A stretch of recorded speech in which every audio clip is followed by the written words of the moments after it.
अनंत कोटी ब्रह्मांड नायक राजाधिराज योगीराज परब्रह्म भगवान श्री स्वामी समर्थ महाराज की जय. जय श्री स्वामी समर्थ महाराज की जय. तुम्हा सर्वांचे माझ्या यूट्यूब चॅनलमध्ये अगदी मनापासून स्वागत. आणि स्वामींच्या कृपेने तुमच्या सर्व इच्छा स्वप्न असतील ते पूर्ण होती हीच मी स्वामींच्या प्रार्थना करते. चला तर मग आजच्या एका नवीन व्हिडिओला मी सुरुवात करते. अगदी 2 दिवसावरच जर कुठला जर सण येणार आहे तो म्हणजे आहे दीप अमावस्या, बरोबर आहे का? मग ही दीप अमावस्या कशा पद्धतीने साजरी करायची, याची मांडणी कशी करायची, हेच मी तुम्हाला सविस्तर या व्हिडिओमध्ये सांगणार आहे. तर व्हिडिओ तुम्ही शेवटपर्यंत नक्कीच बघा, म्हणजे तुमच्या लक्षात येईल. दीप अमावस्या ही आषाढ अमावस्या म्हणून पण साजरी केली जाते, बरोबर आहे. या दिवशी घरातील दिव्यांची पूजा करून आपल्या घरामध्ये सुख समृद्धी, ऐश्वर्य, धनलाभ आणि सुख समृद्धीसाठी प्रार्थना केली जाते. या दीप अमावस्येपासून आषाढ महिना आहे तो संपून पवित्र अशा श्रावण महिन्याचे स्वागत केले जाते. आणि ही जी दीप अमावस्याची जी पूजा आहे ते केल्यामुळे आपले जे पितर आहेत, आपल्यावर जे पितराचे ऋण आहेत ते देखील कमी होण्यास मदत होते. आपले पितर जे आहेत ते तृप्त होतात. म्हणून ज्यांना पितरदोषाचा खूप भयंकर त्रास आहे, जे की नारायण नाग बळी करून देखील कमी होत नाही, त्यांनी दीप अमावस्याची पूजा आहे ती अवश्य तुमच्या घरामध्ये करा. अगदी सोप्या साध्या पद्धतीने ही पूजा आहे अमावस्याच्या दिवशी केली जाते ही पूजा. म्हणून आपले जे पितर आहे ते तृप्त होतात. म्हणून तुम्ही ही जी पूजा आहे ते नक्कीच तुमच्या घरामध्ये करा. घरातील दिव्यांची साफसफाई करून आर्थिक उन्नतीसाठी जे आहे ते आपण प्रार्थना करतो. बऱ्याच ठिकाणी या दीप अमावस्याला गटारी अमावस्या असे म्हणतात, बरोबर आहे का? मुळात हा गट आणि हा शब्द नाही, तर तो गत हारी हा शब्द आहे. बऱ्याच ठिकाणी या अमावस्याला आम्ही गटारी अमावस्या साजरी केली, आम्ही गटारी अमावस्या करणार आहोत साजरी असे म्हणतात. पण तो गटारी हा शब्द नाही, तो शब्द आहे तर तो आहे गत हारी, बरोबर आहे. आणि बऱ्याच ठिकाणी या दिवशी मांसाहार नॉनव्हेज खाल्लं जातं, हे एकदम चुकीचं आहे. पवित्र अशा अमावस्याच्या दिवशी आपण देवाची आराधना उपासना करून देवाला आपल्या सुख समृद्धीसाठी प्रार्थना करावी की मांसाहार खावं. असो मी किती जरी सांगितलं तरी ज्यांच्याकडे जी पद्धत आहे, बरेच जण असं म्हणतात नाही आमच्या तर परंपरेनुसार काय रीतिरिवाज आलेले आहेत तर पहिलेपासून चालत आलेले आहेत तेच आम्ही करणार, त्यामध्ये आता आम्ही का बदल पाडावं. पण तुम्ही चांगल्या गोष्टी करा ना. मांसाहार खाणे चांगलं आहे का? परत अमावस्याच्या दिवशी पवित्र अशी पूजा करा, देवाची आराधना उपासना करा आणि आपल्या सुख समृद्धीसाठी प्रार्थना करा तुम्ही. असो मी किती जरी सांगितलं तरी त्यांची पद्धत आहे, जी रीतिरिवाज आहे ते तर त्यांनी करणारच झाले, बरोबर आहे का? परत दुसरी कुठली जर गोष्ट म्हणजे ह्या दीप अमावस्याच्या दिवशी जे आहेत आपल्या घरामध्ये लहान जी मूल बाळ आहेत, मुलं असो अथवा मुली असो, लहान जे आहेत त्यांचं ऑप्शन केलं जातं. आणि ऑप्शन करून मग हे ऑप्शन कशासाठी करायचं, कशा पद्धतीने करायचं, का ऑप्शन लहान मुलांचं करायचं हे देखील तुम्हाला मी आज ह्या व्हिडिओमध्ये सांगणार आहे. चला तर मग बघूत आपण दीप अमावस्याची जी पूजा मांडणी आहे तर ती कशी करायची. दीप अमावस्याच्या पूजेच्या अगोदर बुधवारी अमावस्या आहे, मग तुम्ही मंगळवारी जे आहे ती थोडीफार पूर्वतयारी अगोदर करून घ्यायची. कारण बऱ्याच ताईंचं असं म्हणणं झालं की आम्ही नाही ताई, आम्ही जॉबला आहेत किंवा आमचे मिस्टर जॉबला आहेत, सकाळी आम्हाला लवकर डबे वगैरे द्यावं लागतात, मग आम्हाला होत नाही. मग बऱ्याच ताई असं बऱ्याच ठिकाणी मी बघितलेले अगदी जे रोजच्या वापरातले जे दिवे आहेत ते 4-5 तेच घासून पुसून स्वच्छ करून त्याची पूजा करतात, झालं मग त्यांची पूजा झाली. कोणी दुपारी करतं, कोणी संध्याकाळी करतं टाईमनुसार. मग त्या अगोदर छोटीशी जर तुम्ही पूर्वतयारी अगोदर करून घेतली तर त्या दिवशी तेवढाच तुमचा टाइम वाचेल आणि छान अशी सकाळी सकाळी जी आहे ती तुमची दीप अमावस्याची जी आहे ती तुमची पूजा होईल, बरोबर आहे का? मग पूर्वतयारी जी आहे ती काय करायची, तर आपल्या घरामध्ये जे अगदी छोट्या दिव्यापासून जेवढे मोठे दिवे आहेत ते आदल्या दिवशी ते आहे ते स्वच्छ पितांबरीने घासून ठेवायचे. आपल्या ताईंना म्हणजे महिलांना कशी सवय असते माहिती आहे का? काही आपल्या घरामध्ये विशिष्ट समय आरती असतात, जे मोठे मोठे दिवे असतात ते विशिष्ट सणांना आपण बाहेर काढतो, जसे की गौरी गणपतीसाठी. आणि मग नंतर त्या महिला काय म्हणतात, नाही आमच्या हे वापरातनच दिवे नाहीत, आमच्या ह्या समय जे आहे ते वापरातल्याच नाहीत, मग आम्ही त्या कशाला काढायच्या किंवा त्याची पूजा करायची असं म्हणतात. तसं नाही, जेवढे तुमच्या घरामध्ये अगदी छोट्या दिव्यापासून जेवढे मोठे दिवे आहेत समय तेवढ्यांची पण पूजा करायची. ते वापरात असो नसो, नवीन असो काही असो, तुमच्या घरात तर आहेत ना, मग त्याची पूजा ही झालीच पाहिजे अमावस्याच्या दिवशी. कारण त्याचं एवढं महत्त्व आहे, मानलेलं जातं एवढं महत्त्व त्याचं. म्हणून जेवढे आहे तेवढे आदल्या दिवशी पितांबरीने स्वच्छ घासून ठेवायचे. दुसऱ्या दिवशी फक्त काय म्हणतात ओला कपडा करून जरी तुम्ही पुसून घेतली तरी पण चालतं. आलं लक्षात? ही जी पूर्वतयारी तुम्हाला छोटीशी सांगत आहे. त्यानंतर आपण जेवढ्या आरत्या समय आहेत दिवे त्यांना काय करतो आपण, कापसाची वस्त्रमाळा करतो, बरोबर? छोट्या दिव्यांचं द्या सोडून, मोठ्यांना ऍटलिस्ट तरी तुम्ही घाला. एकतर सुशोभित पण दिसल, छान आपल्याला असं पवित्र पूजा केल्यासारखं मनाला एक समाधान वाटेल, म्हणून तुम्ही वस्त्रमाळाची त्या दिवशी शक्य नसतं काही गडबडीमध्ये मग आदल्या दिवशी तुम्ही जी आहे ती कापसाची वस्त्रमाळा करून आदल्या दिवशी करून ठेवायची. त्यानंतर पूजेसाठी काय लागणार आहे तर ते लागणार साहित्य काय लागणार आहे तर गणपतीला अत्यंत प्रिय असणारा आघाडा, दुर्वा आणि बेलपत्र हे 3 वस्तू आपल्याला लागणार. त्या दिवशी आणायला बाहेरून थोडा वेळच लागतो, म्हणून आदल्या दिवशी तुम्ही 3 वस्तू ज्या आहेत ते तुम्ही फुलं आदल्या दिवशी तुम्ही आणून घेऊ शकता. ही झाली तुमची छोटीशी पूर्वतयारी. ही कशासाठी सांगितली कारण बऱ्याच जणांचं असं म्हणणं आलं होत नाही आम्ही दुपारी करतो, संध्याकाळी करतो, पण शक्यतो ही पूजा जी आहे ती सकाळीच केली जाते आणि सकाळीच करा. म्हणून जी छोटीशी जी पूर्वतयारी आहे ती तुम्ही आदल्या दिवशी करून ठेवा, जेणेकरून तुमचा दुसऱ्या दिवशी तेवढाच वेळ वाचेल आणि पटकन जी आहे ती पूजा होईल.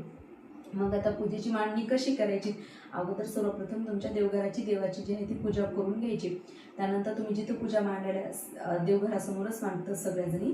देवघरासमोर मग स्वच्छ ती जागा अगोदर ओल्या कपड्याने पुसून घ्यायची. तुमच्या घरातील दिव्यानुसार तुम्ही पाट छोटासा किंवा चौरंग घेऊ शकता. जेवढे तुमचे दिवे आहे त्यानुसार तुम्ही जे आहे ते घेऊ शकता. चौरंग किंवा मोठा पाटा, जर दिवे आरती असेल तर मोठा घ्या, कमी जर असेल तर छोटासा पाटा घेऊ शकता. त्याच्यावरून थोडं जास्त असेल तर चौरंगावर ही मांडलेली खूप चांगली. तुम्ही झालं चौरंग जे पाटाक आहे ते स्वच्छ कपड्याने पुसून घ्या. छान अशी चौरंगावरती सुशोभित मस्त रांगोळी काढा, जेणेकरून आपल्याला करायचं देव म्हणत नाही एवढं करा तेवढं करा अशी करा पूजा आराधना असं देव म्हणत नाही, पण आपल्या मनाला प्रसन्न अगदी गेल्यावर एकदम छान वाटलं पाहिजे. आपलं घर जे आहे ते आनंदित झालं पाहिजे, वातावरण घरातलं चांगलं झालं यासाठी सगळ्या या गोष्टी करायच्या असतात. बरोबर आहे का. मग सुशोभित छान अशी रांगोळी काढा आणि चौरंगावर छान पिवळ्या कोरं वस्त्र लाल किंवा पिवळ्या रंगाचं चौरंगावर अंथरायचं. मग आता दिव्याची मांडणी कशी करायची तर जे समय आहे तुम्ही चारही चौरंगावर जर तुम्ही पूजा मांडत असाल तर चारही बाजूनी समय जे आहे त्या तुम्ही सुशोभित करू शकता. 4 बाजूनी ठेवून बाकी सर्व दिवे आहे ते मधोमध तुम्ही ठेवू शकता. अशा पद्धतीने तुम्ही पूजेची मांडणी करू शकता. त्यानंतर दिव्यांना गंध, अक्षता, हळदी कुंकू, त्याच्यानंतर तांदूळ अक्षता वगैरे तुम्ही वाहून ही पंचोपचार पूजा करू शकता. अगोदर अष्टगंध लावायचा, त्यानंतर हळदी कुंकू, त्याच्यानंतर अक्षता वाहून ही पंचोपचार पूजा तर माहिती तुम्हाला. ही पंचोपचार पूजा सर्व दिव्यांच्या अगोदर करून घ्यायची. त्यानंतर वस्त्रमाळा घालायच्या त्यांना कापसाच्या ज्या केलेल्या आहेत ते. त्यानंतर फूल व्हायचं, त्यानंतर पहिल्यांदा दुर्वा व्हायची, त्यानंतर आघाडा आणि नंतर बेलपत्र. ह्या सर्व गोष्टी आहेत ते सगळे दिवे पूर्ण मांडून अशी तुम्ही पंचोपचार पूजा करू शकता. त्यानंतर आरतीचं ताट घ्यायचं. आरतीच्या ताटामध्ये 2 ज्या आहेत ते तुपाच्या फुलवाती ज्या करतो आपण जोडवाती, त्या फुलवाती लावायच्या, 2 आरत्या घ्यायच्या आणि आरती पण करायची. ज्यांना दीप अमावस्येची दिव्यांची आरती येत असेल त्यांनी अवश्य म्हणा, येत नसेल तर कमीत कमी 5 वेळेस तरी ओवाळून कापूर वगैरे लावून घंटी वगैरे वाजून तुम्ही आरती करू शकता. ही झाली दीप अमावस्येची अगदी सोप्या साध्या पद्धतीने मी तुम्हाला सांगितली ही पूजा तुम्ही करू शकता. नैवेद्यासाठी खडी साखर दाखवा, शिरा दाखवा किंवा दुधाचा जरी दाखवलं तरी चांगला, पण नैवेद्य आहे तो तुम्ही दाखवू शकता. दिव्यांमध्ये भरपूर असं तेल लावा की त्या दिवे जे आहेत दिवसभर रात्रपर्यंत तेवत राहतील. म्हणून भरपूर जेवढे दिव्यां आहे दिवे तेवढं तेल टाका की रात्री पण म्हणजे विजणार नाही तर रात्रपर्यंत पण राहतील. असं तुम्ही भरपूर दिव्यांमध्ये तेल टाका. छान अशी सुशोभित तुम्ही हे करायचं, पूजा करून घ्यायची आणि जे आहे ते नमस्कार करून प्रार्थना म्हणायची. ही झाली तुमच्या दिव्यांची, ही झाली पूजा. बरोबर आहे का. संध्याकाळी पण तुम्हाला जी बऱ्याच जणी म्हणतात की संध्याकाळी लगेच पूजा काढायची का, तर संध्याकाळी पूजा काढायची आणि दिवसभर ठेवायची. त्याची उत्तर पूजा आहे ते दुसऱ्या दिवशी तुम्हाला गुरुवारी करायची आहे. जो प्रसादाचा नैवेद्य दाखवला आहे ते तुम्ही गाईला किंवा गाईला देऊ शकता. जो प्रसादाचा नैवेद्य दिवे वगैरे जे सामान आहे ते निर्माल्यामध्ये टाकून द्यायचं सामान.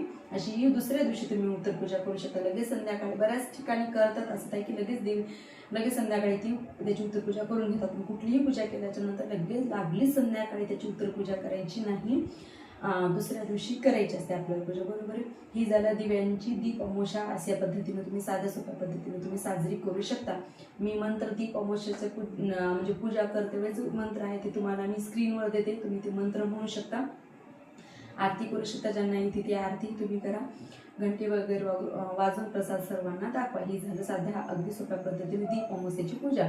त्यानंतर मग आता दुसरा म्हणजे मुलांचं औक्षण करायचं. संध्याकाळी आपल्याला आहे ते आपल्या घरातील जेवढे लहान मुलं आहेत त्यांचं औक्षण करायचं. मग औक्षण कशासाठी करायचं, त्यांच्या सुख समृद्धीसाठी, त्यांच्या आयुष्य भरभराटीसाठी, आयुष्य वाढो त्यांचं, ह्यासाठी जे आहे ते मुलांचं आपल्याला या दिवशी औक्षण करायचं आहे.